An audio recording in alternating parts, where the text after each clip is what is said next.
Hi guys, welcome back to the channel. Today I'm going to be installing the first modification to my 208 GTI. Now I really wanted to go on the track and just set a base time as I got the car, so when we move forward and we upgrade the car we can see how the improvements are being made. But in order to see what's actually going on as well in the engine, temperatures, boost, I thought it was important really to get some sort of gauge installed where we can see what's going on. And that's where this Lufi gauge comes in. So I'll turn around the camera and I'll show you what we got. So yeah, here it is installed in the car, and I've obviously customized all the colors there to match the car, and I think you'll agree it looks pretty cool and it looks kind of OEM, so I like it when it doesn't stand out too much. Now I've configured it to give me ignition temperature. It's also got a shift light which will flash. We've got our boost, speed, voltage, inlet air temperature, which I think is going to be very valuable on this car because they do run very hot. We've got engine load, fuel rail pressure, water temperature, air fuel ratio, our G meter, so we can test what G's we're hitting, and maybe we can track that then as you know we upgrade tyres and suspension. And then we've also got exhaust temperature there. So there's a few different gauges. So we've got this one here. We've got this one if you're off-roading and you're worried about what angle you're at when you're off-roading in case the 4x4 rolls over. Obviously we've got that there then. Not only does it do that though, but it has got GPS on it, so we can time our 0 to 60s and quarter miles, a bit like a draggy. So yeah, really cool bit of kit. Okay, so here's the 208 and I'm going to show you. I'm currently in the process of installing this Lufi gauge. So I want the gauge to go roughly there. So when I'm sat, say this is roughly where my head position will be, we're going to see all the important information on the gauge, but it's not going to affect on track my view of the apexes. So it is actually height adjustable as well. And normally it would clear, you'd see it all, but this is currently being popped out. So it's a very simple install. There's a little bracket on the back and then some sticky tape. So I've just got to find a permanent location to stick that down. But then there's a wire then that runs from the gauge to the OBD port. So the OBD port is there. If we have a look, there we are. So that's where the OBD port is, and this is the wire that I've got to run. So I was thinking I could see a little panel gap down the back of this head unit. So I thought if I could somehow get that panel out, maybe I could run the cable down the back of that gap so I wouldn't have to drill any hole. It's just a couple of clips, you've got to pop them out, use a plastic pry tool because you don't want to scratch your dash up. So I'm trying to fit it without molesting the dashboard basically. So I've got a couple of options. I can run the cable down here and then behind this panel down there, or I could loosen this panel and run it behind the head unit, then we can feed it through the dash then out there. We cable tie it nice and neat and we'll run it eventually to the OBD port. So I'll get started. I don't know what I'm going to find when I get in there, so I'll let you know how I do it. Okay, so I need to take out the glove box. So the way I do that, there's 3 posi drive screws under there which hold like a bracket which is connected to the hinge mechanism. Once that's undone, there's a little lever there. I push that up and it releases the catch on the top. That's going to give me access then to this area behind the glove box to run the cable up to the head unit. Okay, so that escalated. Had to take the whole glove box out and all the backing plate, OBD ports, everything had to come out. Took the whole of the radio out, the touchscreen, but eventually, after lots of persevering, I managed to get this plastic pipe.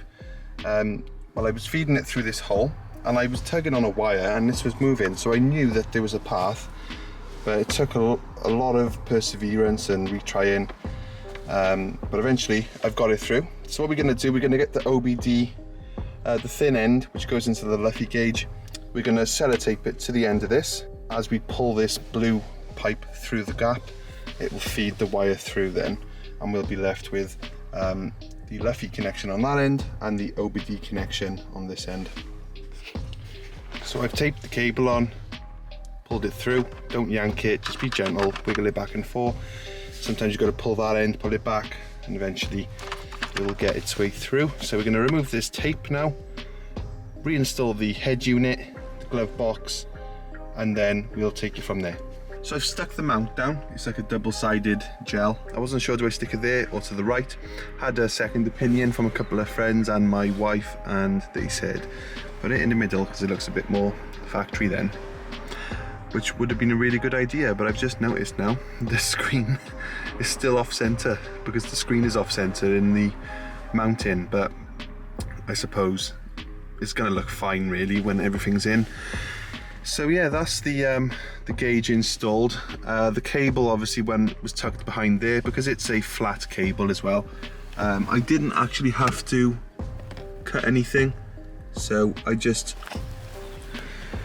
allowed the flex in this plastic really to be, you know, create the clearance for the cable to go through. So we're just going to tighten it all up now and put it back together. Okay, so it's in and it's looking awesome. Now we're going to get an airbag light on the dash only because I've disconnected a switch over there which goes to an airbag module. But if we turn the car on,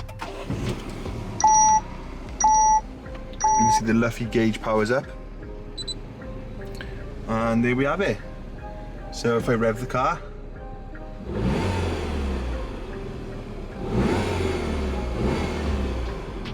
now this gauge does a lot more than just act as a secondary rev counter.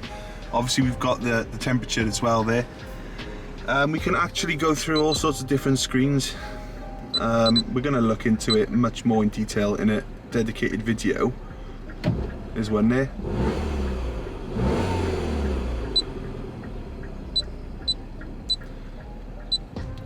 But basically there's a lot of really interesting information that this gauge can display.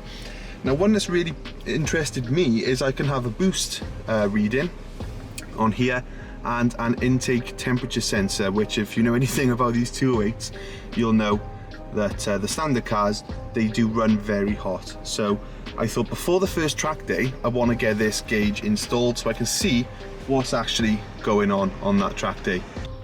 Okay, so we're pretty much finished now. Everything's permanently reinstalled. So a really clean install is possible. Some cars are a nightmare, but the Peugeot, with a bit of perseverance, not too bad. So we can't put the fuse box cover on with the OBD connector in place unless we want to cut the plate, which I'm not going to do. So it doesn't really affect anything. So obviously the fuse box still, glove box still shuts. So quite a neat install down there.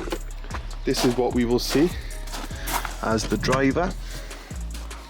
So completely finished. Now I'll just start up the car. I've got to clear an airbag light which was caused by me unplugging that connector, but it's nothing to worry about. Okay, so this is what we're going to see.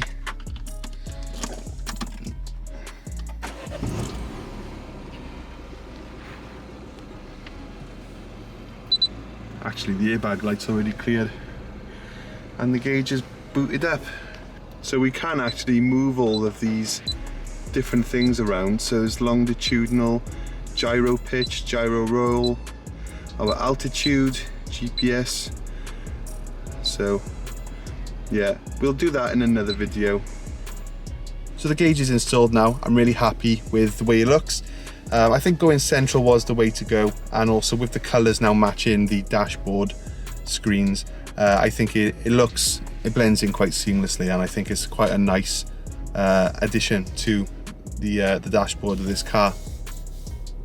Now if you do want to get one of these, I am going to be making a video down the line showing more in detail what the gauge can do. But if you just want to jump the gun and get the gauge right now, there is a link in the description to a friend of mine who actually sells these. Typically he's been selling them to people in the Fiesta ST community, but obviously they are compatible with any car with an OBD reader. So if you've got a 208 GTI, Citroen, or any car really with an OBD port, you can fit that gauge. So yeah, thanks for watching, and I will see you in the next one.